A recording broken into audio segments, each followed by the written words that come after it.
Isang babaeng tumatawid sa halos parado ng pedestrian lane sa lungsod ng Pasig ang nabundol ng motorsiklo. Ang buong pangyayari ay nahuli cam. Nakatutok si Steve Dailisan. Masdan ng babae ito na nahuli cam ng MMDA CCTV camera sa bahagi ng C5 Green Meadows, Pasig. Walang takot nakipagpatintero sa mga humagibis na sasakyan. Ilang beses mang nakalusot sa kalawit ni kamatayan, sa huli nadagit naman ng matuli na motorsiklo. Tumila po ng babae, huminto ang rider para saklolohan siya. Maya-maya dumating na ang emergency response team ng MMDA. Ang babae napaupo sa kalsada habang dahan-dahang inaalalayan. Nagkaroon siya ng mga bugbog sa katawan eh. But hindi naman siya, sir, critical? Hindi naman siya ganun ka-critical. Pero naitakbo siya kagad sa ospital eh. Pero ang tinatawiran pala ng babae mismong pedestrian lane. Ang kaso halos burado na rin ang pintura nito at wala ring signal light. Siguro ang tinutukoy nyo yung walang traffic signals na hindi nag-stop. So ang rule dyan, basta may tumatawid, full stop ka. Kung nahagip na yung mga tumatawid sa tamang tawiran, paano pa kaya yung mga nagja-jaywalking? Sa datos ng MMDA, kabilang itong EDSA Ortigas, EDSA TAP at EDSA Quezon Avenue sa mga lugar na may pinakamataas na insidenteng na itatalang lumalabag sa anti-jaywalking campaign ng MMDA. Ito'y sa kabila ng kabil-kabilang mga posto na ikinabit para sana maiwasan na ang maling gawin ito. Mula June 5 hanggang July 16, 2012, aabot na sa halos 14,000 nahuling lumabag. Karamihan sumailalim na lang sa seminar at hindi na nagmulta. Nagpakabit ng araw ang MMDA ng mga sound system para mapagsabihan ng mga lumalabag. Nakakabahala na rin kasi ang bilang.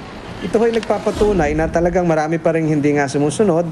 Pero ang tingin ko, nabawasan na yung violators. Bumababa naman siya. At siguro nabawasan din natin yung pedestrian hits. Paniguro ng MMDA, tuloy-tuloy ang gagawing pagpipintura sa mga pedestrian lane para mas maging malinaw sa mga motorista at maengganyo ring gamitin ng mga tumatawid na pedestrian. Steve Dailisan, nakatutok, 24 oras. Sa susunod na Martes na ang public interview para sa mga nominado sa pagka-Chief Justice. Sa unang pagkakataon, pwede ang mapanood sa telebisyon. Kahapon naman, isinalang na sila sa psychological at psychiatric exam. Nakatutok si Lia Manyalak del Castillo. Handa na ang Division Hearing Room kung saan gagawin ang serye ng public interviews para sa susunod na Chief Justice ng Korte Suprema.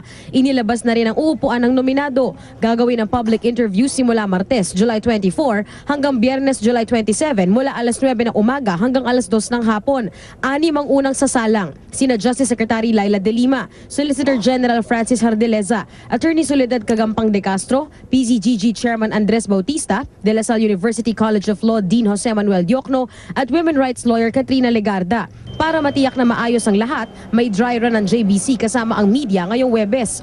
Kahapon naman nagsimula ang pagsasagawa ng psychological at psychiatric exam para sa mga nominado.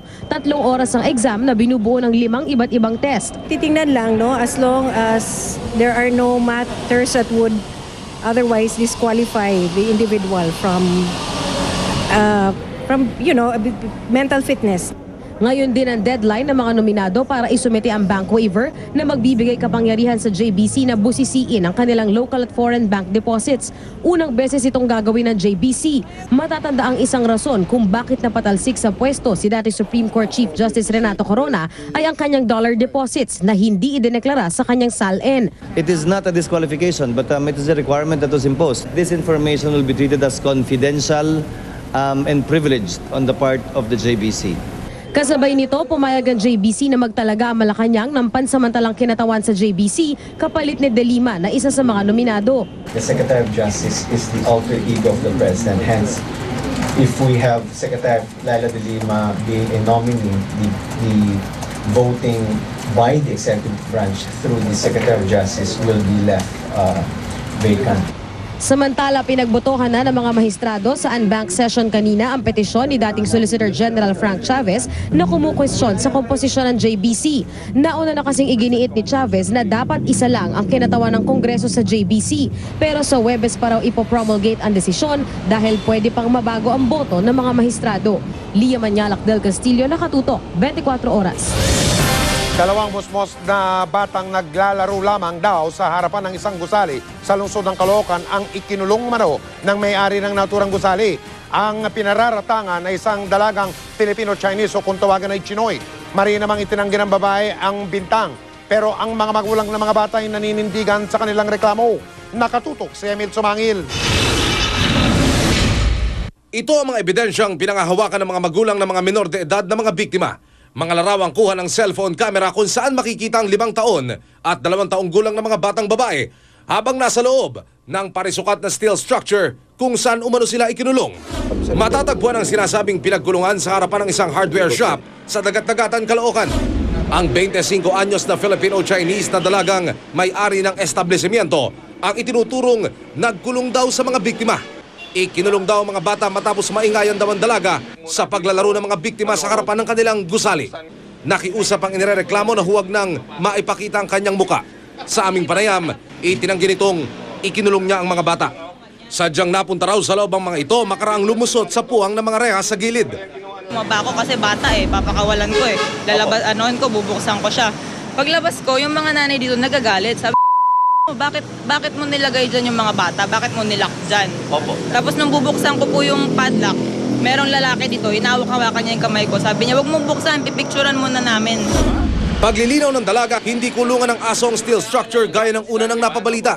Pinagawa raw nila ito para sa kanilang seguridad na magsisilbing perimeter fence sa entrance ng kanilang building. Sinet up daw sila ng mga magulang ng mga bata. Yung wire nila dumadaan sa harapan namin. After every few days, pinuputulan sila ng Meralco. Siguro ang hinala nila, dahil yung wire nila nandito sa harap, kami yung tumatawag sa Meralco na nandyan, naka-jumper na naman, nakakabit na naman. Pero sa kwento ng mga magulang ng mga bata, bakit kayo nandyan? Sabi ko po. Tapos po nung sabi ko, halika kayo, labas kayo dyan. Hindi po sila makalabas. Yung pala, kinulong po talaga sila. imposible rin daw na makalusot sa puwang ng reha sa mga bata. Masyado raw kasing makitid at hindi kasya ang ulo ng mga ito. Bukod sa 2 bata, may 2 menor de edad na kalaro pa raw ito na kasamang ikukulong din sana pero nakatakbo.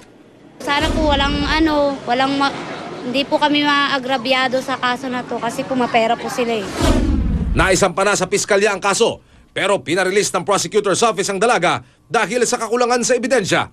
Nakalagay po dito na it being unclear, the respondent was the one who placed the children inside the steel screen, sir. Sa July 20, pagkaharapin ng magkabilang panig, isang ocular inspection din ang isasagawa sa lugar ng pinangyarihan. Ayon sa pulisya, sa kasong ito, hindi lamang ang dalaga ang pwedeng managot sa batas, kundi pati ang mga magulang ng mga bata na sinasabing ikinulong dahil dapat ay masusing binabantayan ng mga ito. Emil Sumangil, Nakatutok, 24 Oras.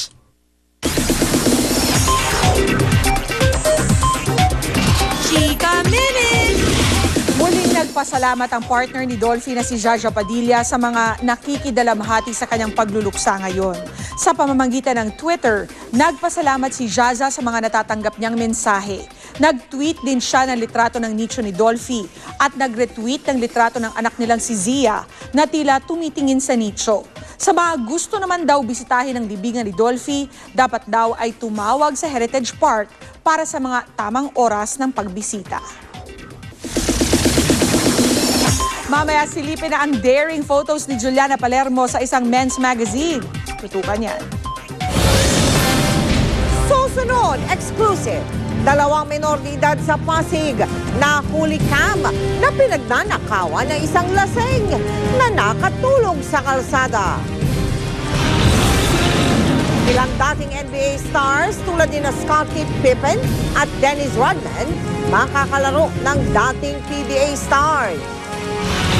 At si Juliana Palermo daring sa kanyang mga litrato sa isang men's magazine. Tutukan lahat ng yan dito sa 24 Oras.